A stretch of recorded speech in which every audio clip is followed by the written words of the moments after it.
All right, let's move on here, Sean. Let's close the book on the divisional round, and let's look ahead now to the conference championship weekend. Only a few games left in the NFL season. It is very hard to believe, but we have made it to the Final Four. Both of these games are on Sunday, so non-football fan wives and husbands everywhere are rejoicing because they have Saturdays back. Because NFL is on Sunday only again. These games will start with the first one, the AFC title game, 3:00 Eastern time on CBS. It is the 16-3 New England Patriots, a 5.5-point road favorite at the 15-3 Denver Broncos. Your over/under on this one, Sean, 41.5. Yeah, and I'll say this: if you love the Broncos or you want to put your money on Denver, I would wait. I feel like 5.5 is going to be very appealing to the people that don't think they can win with Steedham and think that New England's going to run away with this thing. I would let the Patriots fans bet this for a little bit and kind of tease that number up a skosh. But if they do, and you can get that number to a touchdown or just over, I would not feel terrible about that Broncos pick to cover 7 points. People have just given up on this team. They're like, nope, this team can't win. It's backup quarterback. Bo Nix is dead. So's the season. Tra-la-la-la-la, right? Everything we saw with that Houston game, if C.J. Stroud doesn't make the mistakes that he makes, I think Houston rolls in that game. I think the mistakes were taken the wrong, and all he had to do was hand the ball off and throw safe passes. And I think they're right here in this boat instead of New England. So I am going to take the Broncos. I am going to go out on the limb, and I'm going to believe that defense wins championships. And I'm gonna rely on a guy.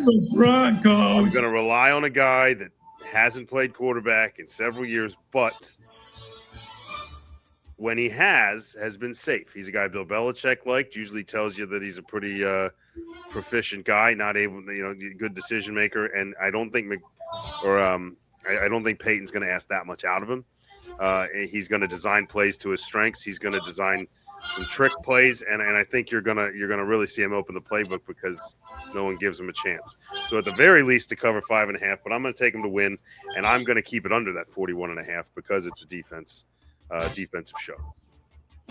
Yeah, look, Stidham, nobody's going to confuse him for a career starter, Hall of Fame or anything like that. Has 4 career starts. He's 1-3. But in those games, you look back to the year in Vegas, although he was 0-2 as a starter, 64% completions, 4 touchdowns, 3 interceptions. He's 8-8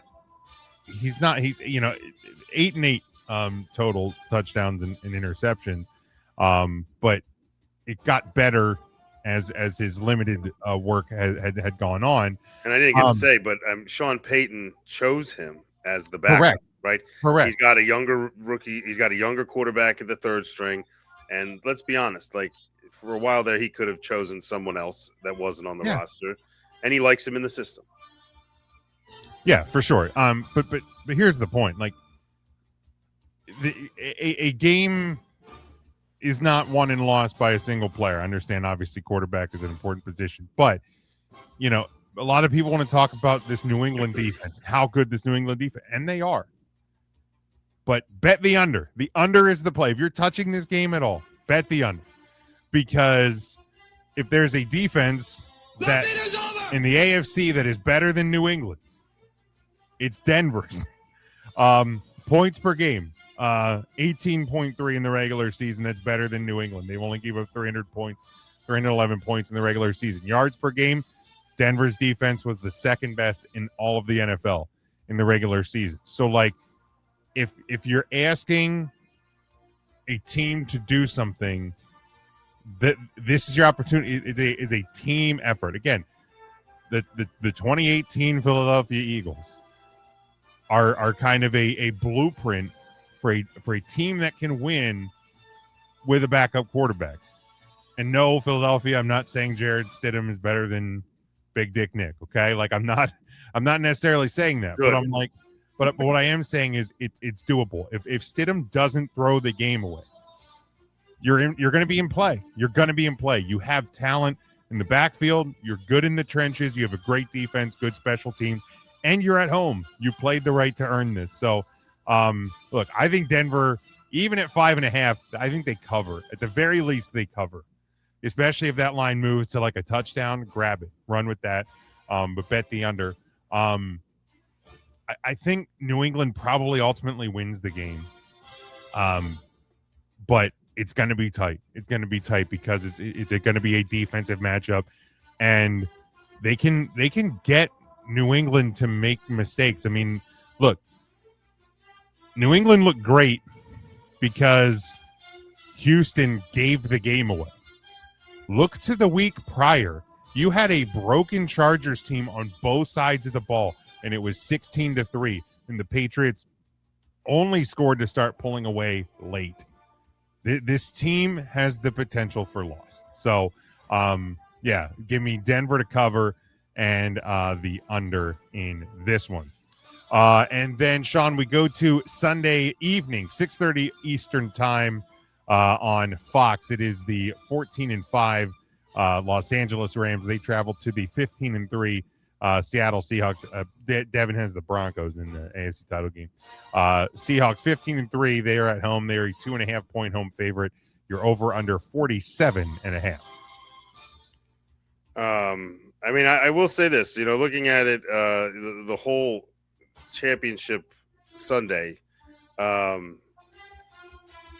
whether or not it's 1-2 versus 1-2, you have the two best records in both conferences, right? You got 1-2 in the AFC, and even though the Rams are the 5 seed, they had more wins than the Bears and the Eagles, who had 11 wins. The Rams had 12 coming in. So, if anything, the bracket figured it out. We got them all in there, and unfortunately for the Seattle Seahawks, who have looked tremendous despite the health of Sam Darnold, despite anything else, any type of is there any type of lag from having the bye week? The answer was no. It was pedal to the floor right from the get-go.